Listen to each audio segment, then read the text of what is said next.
Hello, everyone, and welcome back. Today we are diving into three little words that often confuse English learners, and even native speakers sometimes.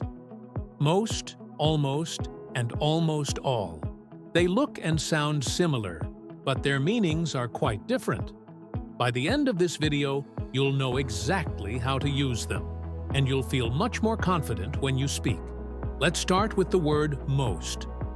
We use most to talk about the majority of something, more than half of a group, and usually a big majority. For example, if I say, most children like playing outside, it doesn't mean every single child, but a large number of them do. Another example, most tea in the world comes from Asia. This means the biggest portion, but not 100%. Now, here's a key grammar tip. When you use a determiner like the, my, or these before your noun, you need to add of. So you say, most of my classmates are friendly, not most my classmates. Next up, let's look at almost. This word is an adverb, and it has a completely different job.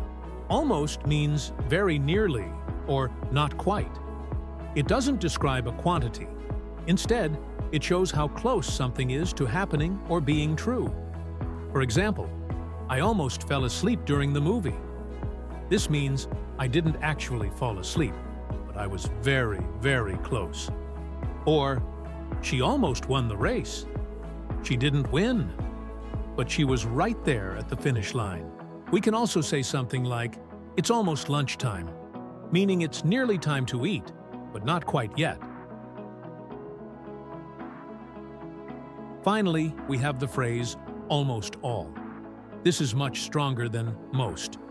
While most could mean 60, 70, or even 80%, almost all means something like 95 or 99%, nearly the whole group, but with a tiny exception. For example, almost all of the tickets were sold. This implies that maybe only 1 or 2 tickets are left. Another example, almost all of the houses on this street have gardens. So you can picture maybe one house without a garden, but the rest do. And remember this important rule. You can't say almost students. That's incorrect. You have to say almost all students or almost all of the students. Let's compare them with a fun example to make it crystal clear. Imagine you just baked 20 delicious cookies. If I say, most of the cookies are chocolate chip, you might picture about 14 or 15 of them being chocolate chip. But if I say, almost all of the cookies are chocolate chip, you'd probably imagine 19 are chocolate chip, with just one lone oatmeal raisin cookie in the batch. Now, what if I said, I almost burned the cookies?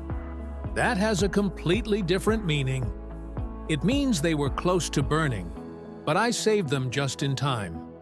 They turned out perfectly fine. See the difference? All right, time for a quick practice round.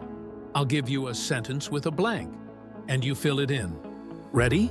First one, blank. Of the shops were closed on Sunday. What do you think? If you said most or almost all, you're right.